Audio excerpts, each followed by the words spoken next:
ಶಕ್ತಿ, ಅವಳ ಅಜೇಯ ಮನೋಬಲದ ಸಂಕೇತ.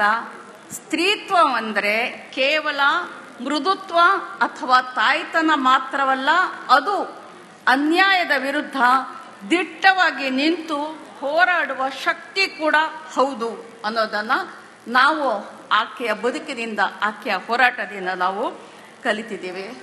ನಾವು ಇತಿಹಾಸದತ್ತ ಒಂದು ದೃಷ್ಟಿಯನ್ನು ನಾವು ಹಾಯಿಸಿದಾಗ ನಾಲ್ವಡಿ ಕೃಷ್ಣರಾಜೇಂದ್ರ ಒಡೆಯರ್ ಅವರು ಇಂದಿಗೂ ಯಾಕೆ ಪ್ರಸ್ತುತ ಆಗ್ತಾರೆ ಅನ್ನೋದು ನಮ್ಮ ಎದುರಿಗೆ ಇರ್ತಕ್ಕಂಥ ಒಂದು ಪ್ರಶ್ನೆ. ಯಾಕೆ ಅಂದರೆ ಅವರು ಇಡೀ ಒಡೆಯರ್ ಅರಸೊತ್ತಿಗೆಯ ವಿಶೇಷ ಮತ್ತು ಅನರ್ಘ್ಯ ರತ್ನ ಅವರಿಗೆ ಹಂಚಿಕೊಳ್ಳೋದ್ರಲ್ಲಿ ಬಹಳ ನಂಬಿಕೆ ಇತ್ತು. ಅವರು ರಾಜಕೀಯ, ಆರ್ಥಿಕ, ಸಾಮಾಜಿಕ ಮತ್ತು ಸಾಮಾಜಿಕ ನ್ಯಾಯದ ಔದಾರ್ಯದ ದೊರೆಯಾಗಿದ್ದರು. ಭೇದ ಭಾವಕ್ಕಿಂತ ವಿಶಾಲ ಮನಸ್ಸಿಗೆ ಅವರು ಗೌರವ ಕೊಡ್ತಿದ್ರು. ಅವರು ನೀಡಿದ ಸಂದೇಶ, ಸಂಪತ್ತನ್ನು ಹಂಚಿದಾಗ ಮಾತ್ರ ಅದು ಬೆಳೆಯುತ್ತೆ, ಶಕ್ತಿಯನ್ನು ಹಂಚಿಕೊಂಡಾಗ ಮಾತ್ರ ದೀರ್ಘಕಾಲ ಬದುಕುತ್ತದೆ ಅಂತ ಹೇಳ್ಬಿಟ್ಟು. ಹೀಗಾಗಿ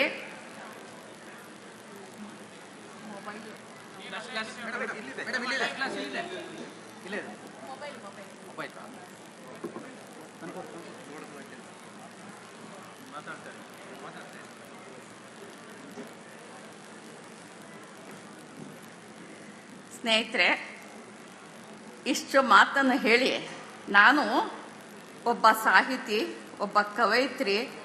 ನಾನು ಕವನದ ಮೂಲಕ ನನ್ನ ಒಂದು ಸಂದೇಶವನ್ನು ನಿಮ್ಮೆದುರಿಗೆ ಇಡದೇ ಇದ್ದರೆ ನಾನು ಸಾಹಿತ್ಯದ ಜೊತೆಯಲ್ಲಿ ನಾನು ಅಪಚಾರ ಮಾಡಿದ ಹಾಗೆ ಅಂತ ನನಗನ್ಸುತ್ತೆ.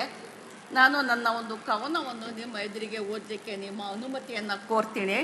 ಇದು ಈಗ ಬರೆದಿದ್ದಲ್ಲ. ನನ್ನ ಒಂದು ಕವನವನ್ನು ನಿಮ್ಮ ಎದುರಿಗೆ ಓದಲಿಕ್ಕೆ ನಿಮ್ಮ ಅನುಮತಿಯನ್ನು ಕೋರ್ತೀನಿ. ಇದು ಈಗ ಬರೆದಿದ್ದಲ್ಲ, ನಾನು ಸುಮಾರು 10 ವರ್ಷದ ಹಿಂದೆ ಬರೆದಿದ್ದು ಪ್ರಕಟ ಆಗಿದೆ. ಇದರ ಹೆಸರು ಬಾಗಿನ ಅಂತ. ಒಬ್ಬ ಮುಸ್ಲಿಂ ಹೆಣ್ಣುಮಗಳು ಬಾಗಿನವನ್ನು ಪಡ್ಕೊಂಡಾಗ ಅವಳ ಮನಸ್ಸಿನಲ್ಲಿ ಉತ್ಪನ್ನ ಆಗತಕ್ಕಂಥ ಭಾವನೆಗಳನ್ನ ನಿಮ್ಮ ಜೊತೆಗೆ ಹಂಚ್ಕೊಳ್ತಾ ಇದ್ದೀನಿ. ಮೊರ ಅಂದರೆ ಗೊತ್ತಲ್ಲ, ಕೇರತ್ತೆ. ಅದು ಇಲ್ಲಿ, ಅಲ್ಲಿ ಮತ್ತು ಎಲ್ಲೆಲ್ಲೂ. ಆ ದಿನ ಸೇವಂತಿಗೆ ಹೂವು, ಸೇವಂತಿಗೆ ತಾನೆ ಅವಾಗ ಹೆಚ್ಚಿರೋದು, ಸೇವಂತಿಗೆ ಹೂವು ಚಳ್ಳನೆ ನಗು ಚಿಮುಕಿಸುತ್ತಿತ್ತು. ದಿನ ತುಂಬಿದ್ದ ಮೋಡ ಎರಡೂ ಕೈಯಲ್ಲಿ ಸೊಂಟ ಹಿಡಿದು ಬೆವರಿನಿಂದ ತೊಯ್ದು ಉಸ್ಸೆಂದಾಗ ಆಕಾಶ, ಭೂಮಿ ಮತ್ತು ಸಮಸ್ತವು ಗಲಗಲ ಅಂತ ಚಿಮ್ಮುತ್ತಿದ್ದವು. ಅಸೂಯೆಯಿಂದ ಸೂರ್ಯ ಕೆಂಪಾಗಿದ್ದ. ನನಗಿಲ್ಲದ ವಾತ್ಸ್ಯದಲ್ಲಿ ಇವಳು ಹೇಗೆ ಮಿನುಗುತ್ತಿದ್ದಾಳೆ ನೋಡಿ ಅಂತ. ಅದೇನೂ ಎಂದಿನ ದಿನವಾಗಿರಲಿಲ್ಲ. ಸಂಭ್ರಮಕ್ಕೆ ದೊಡ್ಡ ಮುಳ್ಳು, ಚಿಕ್ಕ ಮುಳ್ಳು ಅಂಟಿ ಮಣ್ಣಿನ ಗುಣ ಹೀರಿದ್ದ ನಾನು ಭಾನುವಿನಿಂದ ಜಯ ಆಗಿದ್ದು ಹೀಗೆ. ಯಾವುದೇ ಗೋಡೆಗಳಿರಲಿಲ್ಲ ಬಿಡಿ, ಪ್ರೀತಿಯ ಒಳವರತೆಗಳು ಜಿನುಗುವುದು ಹೀಗೆಯೇ ನೋಡಿ. ಸಾಬರ ಮಗಳು ಸಾಬರ ಸೊಸೆಗೆ ಜೀವ ತುಂಬಿದ ಹಸಿ ಮಣ್ಣಿನ ಬಾಗಿನ ಜಯ. ನಡೆಯವ ಹಬ್ಬಕ್ಕೆ ಅರಿಶಿನದ ಎಲೆ ಕಡುಬು. ಗಂಡನ ಮನೆಯ ಕಸೂತಿ ನೆರಿಗೆಗಳ ಸದಾ ಚಿಮ್ಮುತ್ತಿದ್ದರೂ ಎದೆಯಾಳದಲ್ಲಿ ಪಿಸುಗುಟ್ಟಿದ್ದು ಆ ಎಲೆ ಹಸಿರು ವಾತ್ಸಲ್ಯವ ನೇಯ್ದ ಸಾದಾ ಸೀರೆ. ಮಡಿಲಲ್ಲಿ ತುಂಬಿಸಿ ಕವುಚಿದ ಮೊರವ ಮರಳುವ ದಾರಿಯಲ್ಲಿ ನಿಂತು ಅರಳಿ ಮರವ ಕೇಳಿದ್ದೆ. ಹೇಗೆ ಕೊಂಡೊಯ್ಯಲಿ ಇದನ್ನು ನನ್ನ ಅತ್ತೆ ಮನೆಗೆ ಅರಿಶಿನ ಕುಂಕುಮದೊಡನೆ? ಹೇಗೆ ಬಿಡಿಸಲಿ ಬಾಂಧವ್ಯದ ಎಳೆಗಳ ರಂಗೋಲಿಯನ್ನು ಸಾಬರ ಮನೆ ಬಾಗಿಲಲ್ಲಿ? ಕೊಡಲೇ ಯಾರಿಗಾದರೂ ದಾರಿ ಹೋಕರಿಗೆ, ಕೊಡಬಹುದೇ ಅದನ್ನು ಯಾರಿಗಾದರೂ? ಆ ಒಲವನ್ನು, ಆ ಬಲವನ್ನು, ಆ ಪಿತೃವಾತ್ಸಲ್ಯದ ಮಾತೃತ್ವವನ್ನು ನೆನೆಸಿಕೊಂಡಾಗ ಈಗಲೂ ಕಣ್ಣಂಚಿನಲ್ಲಿ ವಾತ್ಸಲ್ಯದ ಮಾತೃತ್ವವನ್ನು ನೆನೆಸಿಕೊಂಡಾಗ ಈಗಲೂ ಕಣ್ಣಂಚಿನಲ್ಲಿ ತೇವ. ಮೊರದ ತುಂಬಾ ಬದುಕಿನ ಪಸೆಯ ಹಸೆಯ ಬರೆದ ಬೇಸಿಗೆ ಹಕ್ಕಿಗೆ ವಿದಾಯ. ಬಸವರಾಜಣ್ಣ, ನೀವು ಕೊಟ್ಟ ಮೊರ ಹೇಳುತ್ತೆ, ಮಿಡಿಯುತ್ತೆ, ಸಹಸ್ರ ಆರೋಪಗಳ ಎದುರು ಒಂಟಿಯಾಗಿ ನಿಲ್ಲುತ್ತೆ. ಇದು ಈಗ ನನಗೆ ನೆನಪಿಗೆ ಬರುತ್ತೆ.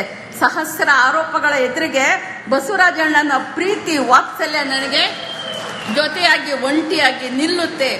ದ್ವೇಷದ ಎಲ್ಲ ಭಾಷೆಗಳನ್ನ ಕವುಚಿ ಹಾಕುತ್ತೆ. ಮುಂಜಾವಿನ ಹೊಂಬೆಳಕಿನೊಂದಿಗೆ ಪ್ರೀತಿಯ ನಿರ್ಮಲ ಅಲೆಗಳು ಮೊರದ ತುಂಬಾ ತೂರುತ್ತಿರುತ್ತವೆ. ನನ್ನ ಕೆಲವು ಮಾತುಗಳನ್ನು ಮತ್ತು ನನ್ನ ಒಂದು ಕವನವನ್ನು ಕೂಡ ಸಹೃದಯತೆಯಿಂದ ಕೇಳಿದ ನಿಮ್ಮೆಲ್ಲರಿಗೂ ಕೂಡ ನನ್ನ ನಮನಗಳು. ನಮಗೆ ನಮ್ಮ ಸಂಸ್ಕೃತಿ ನಮ್ಮ ಬೇರು, ಸೌಹಾರ್ದ ನಮ್ಮ ಶಕ್ತಿ, ಆರ್ಥಿಕತೆಯೇ ನಮ್ಮ ರೆಕ್ಕೆ. ವಿಶ್ವಕ್ಕೆ ಶೈಕ್ಷಣಿಕವಾಗಿ, ಆರ್ಥಿಕವಾಗಿ, ಔದ್ಯೋಗಿಕವಾಗಿ ಭಾರತದ ನೆಲೆಯಲ್ಲಿ ನಮ್ಮ ಯುವ ಶಕ್ತಿಯೊಂದಿಗೆ ಸೇರಿ ಮಾನವೀಯ ಮೌಲ್ಯಗಳ ಪ್ರೀತಿಯ ಹೊಸ ಸಮಾಜವನ್ನು ಕಟ್ಟೋಣ. ಅದರಲ್ಲಿ ಎಲ್ಲರಿಗೂ ಸಮಪಾಲು ಸಮಬಾಳು ಇರಲಿ. ನಮ್ಮ ಬಾಬಾ ಸಾಹೇಬ್ ಅಂಬೇಡ್ಕರ್ ಅವರ ಸಂವಿಧಾನದ ಒಂದು ಚಿಗುರು ನಮ್ಮ ಎದೆಯಲ್ಲಿ ಚಿಗುರು ಒಡೆಯಲ್ಲಿ ಅನ್ನತಕ್ಕಂಥ ಮಾತನ್ನು ಹೇಳ್ತಾ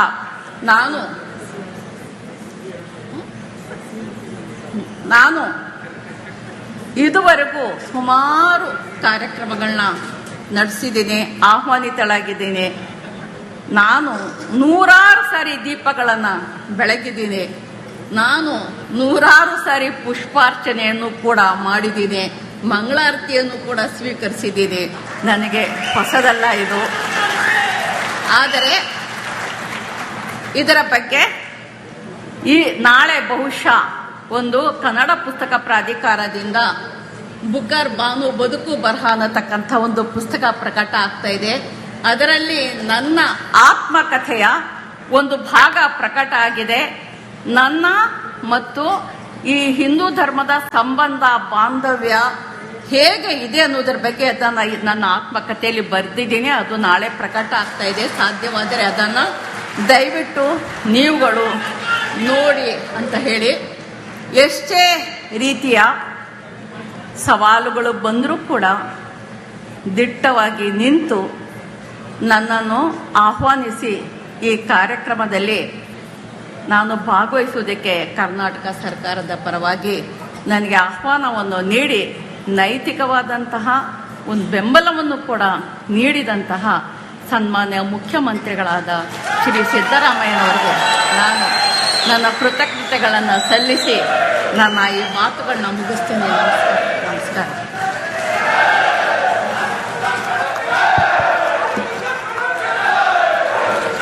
ನಮ್ಮ ಹಾಸನದ ಹೆಣ್ಣು ಮಗಳು ತಮ್ಮ ಬರಹದ ಮೂಲಕ ಹೆಣ್ಣು ಮಕ್ಕಳ ಭಾವನೆಗಳನ್ನ ಮನ ಮುಟ್ಟುವಂತೆ ತೆರೆದಿಟ್ಟು ಅಂತಾರಾಷ್ಟ್ರೀಯ ಬುಕ್ಕರ್ ಪ್ರಶಸ್ತಿಯನ್ನ ಪಡೆಯುವ ಮೂಲಕ ನಮ್ಮ ಕರುನಾಡ ಕೀರ್ತಿ ಕಳಶಕ್ಕೆ ಮತ್ತೊಂದು ಗರಿಯ ಮೆರುಗನ್ನ ನೀಡಿದಂತಹ ಬಾನು ಮುಷ್ತಾಕ್ ರವರಿಗೆ ಮತ್ತೊಮ್ಮೆ ಜೋರು ಚಪ್ಪಾಳೆಯ ಧನ್ಯವಾದಗಳನ್ನ ಅರ್ಪಿಸೋಣ. ಕಾರ್ಯಕ್ರಮವನ್ನ ಮುಂದುವರಿಸೋಣ.